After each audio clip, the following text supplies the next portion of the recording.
author and nutritionist Robert Ferguson. Please welcome Robert Ferguson. All right, y'all, let's hear it for America's fat loss coach, Robert Ferguson!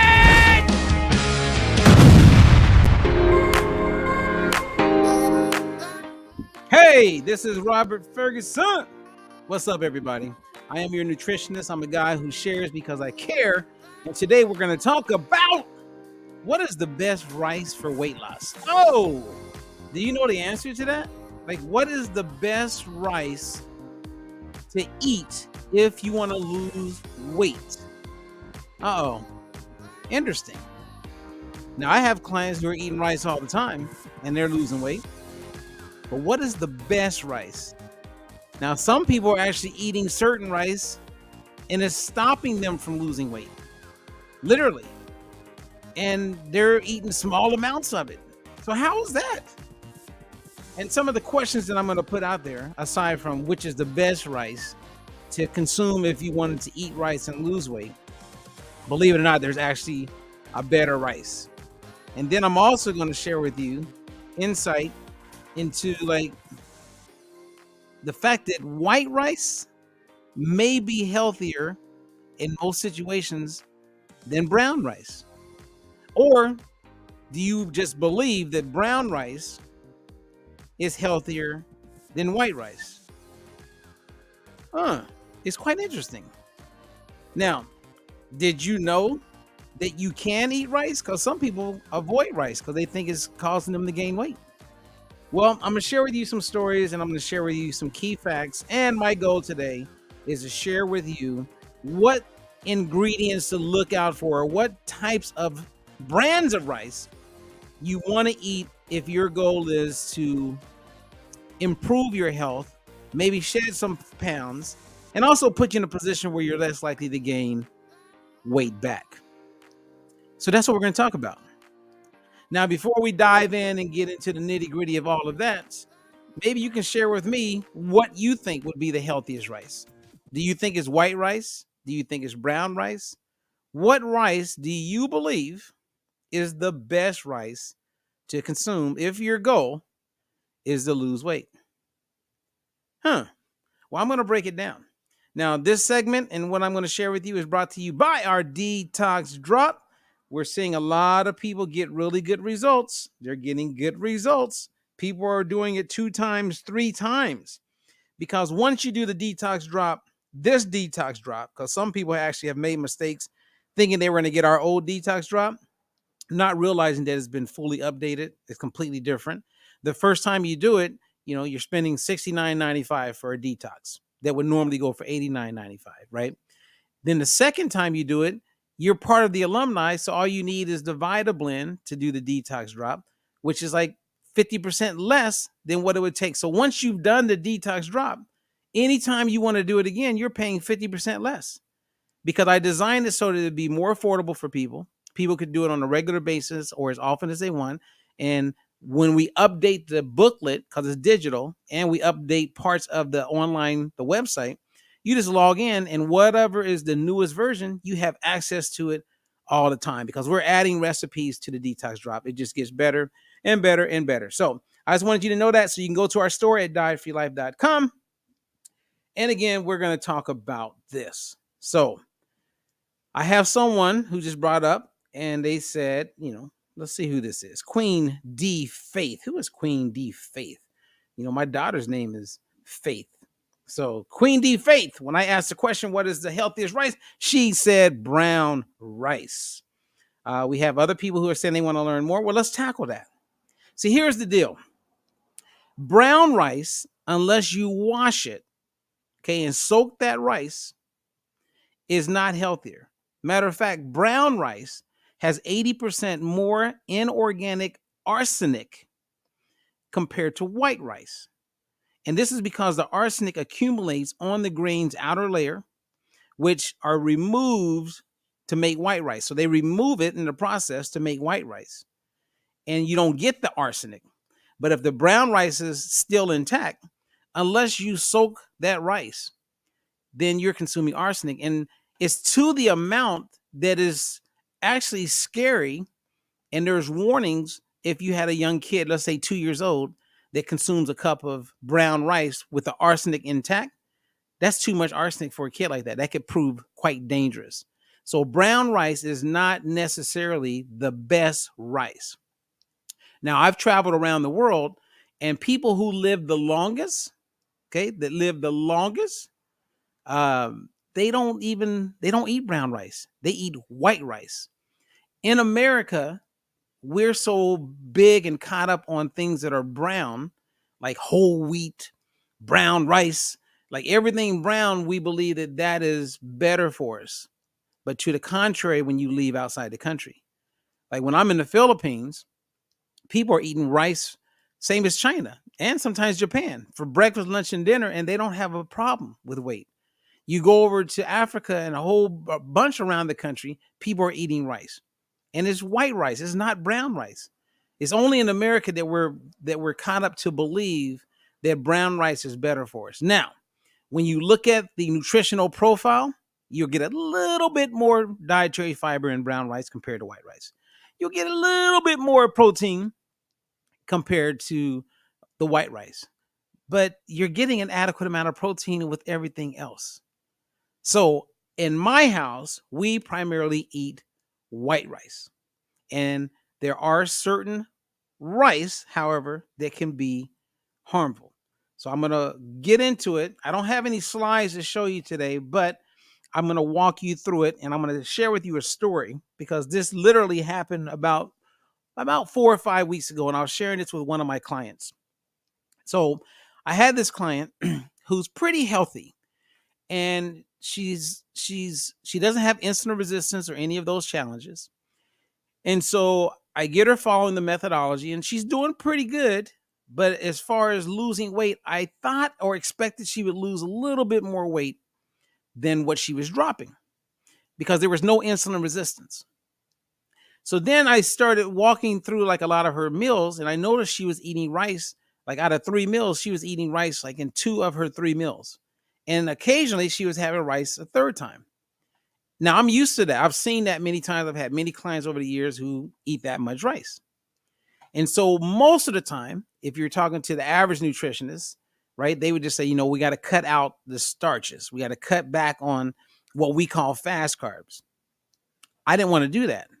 So I said, she's eating at the right proportions. Everything else is looking great. And one day I just said, can I see, like, what kind of rice are you cooking with? And she shared with me the rice. She sent me a picture on my phone. And I said, no, show me the ingredients of the rice. Now, when I pull out the rice in my pantry, there's one ingredient. Okay, the rice I have jasmine rice, and I'll buy sticky rice. But when you look at the ingredients on my rice, it says jasmine rice. That's it. There's nothing else there. So she said, I have 2 different types of rice. And I said, okay, send me the ingredients. So she sends me the first one, and I go, okay, I think I see part of the problem here. She goes, what's that? I said, well, the first one, and I don't have the brand in front of me, but when you look at your rice or you buy rice, I'm going to give you the take home. One of the rice that she was eating, the first ingredient was water. The second ingredient was jasmine rice. And then it says less than 2% of canola oil and or sunflower oil with soy lecithin. Remember, mine only said jasmine rice. She's got seed oils in hers, and we know that's not a good thing. And she's got water, okay, which gives it the volume. And then there's jasmine rice. So that was the first sign that, maybe we want to change up the rice. And then she pulled out the other rice. And the other rice, it said it had rice in it, but it also was enriched. And right on the front, it said enriched white rice, jasmine rice, enriched. And I go, do you know what enriched means? And she said, well, doesn't it mean like, the vitamins and minerals have been removed, or they've been added to food? And I was like, do you know what it means? So let me ask you guys, because this is very important to know. What is the difference between enriched, when you see that, as far as foods, and fortified? Because you have some foods that will be enriched and I'm going to explain it, and some will say fortified. What do you think the difference is? Okay, let's start with enriched, because the one that she showed me was enriched. It was enriched with iron. It was enriched with niacin. It was enriched with folic acid. And I think there was one other thing that it was enriched with. And that was part of the problem. Now, let me fast forward. I'm going to come back and define for you what is enriched and what does that mean, and how to know if it's enriched, and what does fortified mean. And sometimes that's a good thing, and sometimes it's not a good thing. But we replaced her rice with the rice I was using. And I kid you not, she didn't change her exercise. Everything stayed the same. She didn't change anything else but the rice, the quality of the rice, the brand of the rice, and the weight started coming off. Now, I have my suspicions why, and I have some hard, solid scientific data on why. And I'm going to share that with you. But first, you want to make sure when you buy rice, choose rice that has one ingredient, rice. Avoid rice that's been enriched. And I haven't seen a rice that's been fortified, but I would avoid that's fortified. Sometimes that's a good thing, sometimes it's not. So what is meant by enriched? Okay, this is a short one today, you guys. This is a short one. Enriched means nutrients that were lost during the food processing have been added back. So when you take rice in its natural state and they process it, right? What happens is you lose certain ingredients. And those ingredients will be things like, what do you call it? Iron, niacin, folic acid. So it was part of it before it went through a process. So then it gets removed and then they add it back. That's not a good thing. They have processed the food. And we know that when you do that, you increase a person's likelihood of secreting more insulin, the hormone insulin. And we don't want that. And sometimes what we're seeing with this processing is that some of these things that have been added back become what they call obesogens. They literally can be endocrine disruptors, and that is not a good thing. So enriched is not a reason why you want to buy a food. Enriched means it's been stripped, and then so that it meets certain guidelines or it has to have a certain amount of iron or niacin or folic acid, they add it back in. Now, folic acid, that's a hit and miss with me because we're getting too much folic acid because it's been added to a lot of things, from cereals to bread to rice, and we're consuming too much. Some people are getting too much of it. Whereas at one point, when we had a whole bunch of people having challenges with children and being born, etc., then folic acid was one of the things that was missing, and so they added it back in. And we'll talk about that on a whole different conversation.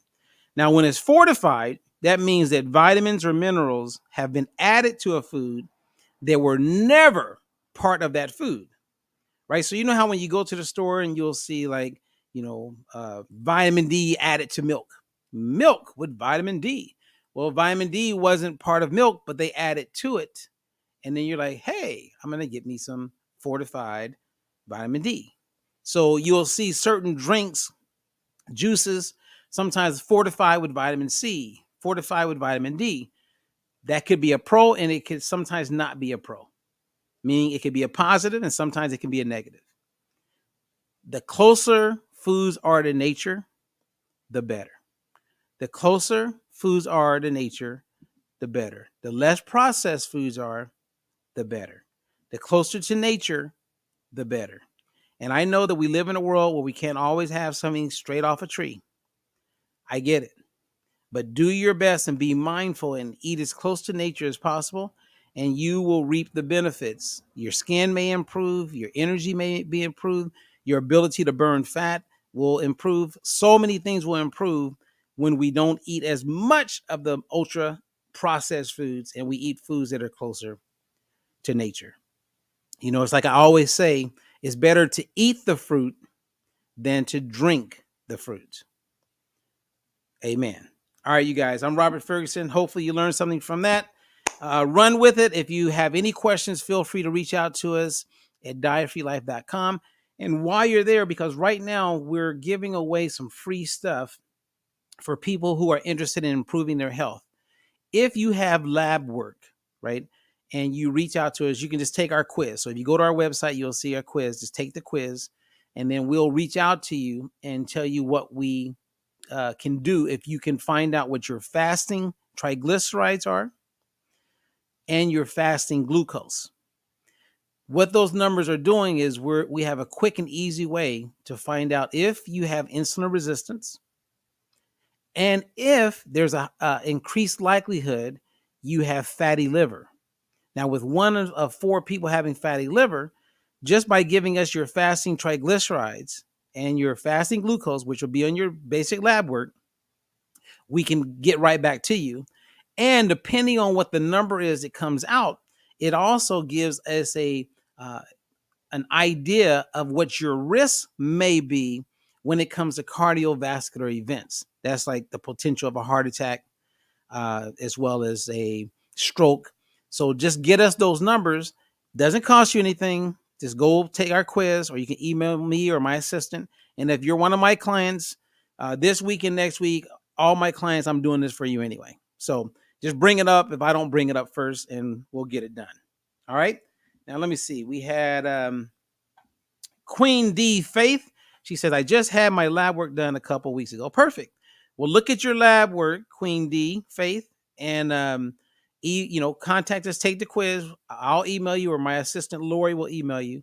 You will send us your fasting glucose and your fasting triglycerides, and then we can tell you what that means. I mean, there's 3 key things that you learn here. 1, what's the likelihood of me having insulin resistance? Okay, we can quickly help you out there. 2, what's the likelihood of me having fatty liver? These are important things to know.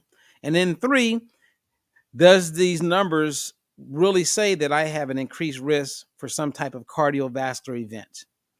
Heart attack, stroke. Pretty important things to know. So, and it doesn't cost you anything. So this is our give back, if you will. Okay. I'm Robert Ferguson. Again, if you want to learn more, go to dietfreelife.com. And if you want to catch any of our uploads, you don't want to miss them, like if you're on Facebook or somewhere else, just go to our YouTube channel. You can type in Robert Ferguson. You can type in Diet Free Life, and you will definitely find us. Make sure you like, subscribe, comment if you got the time. We appreciate you. Until the next one,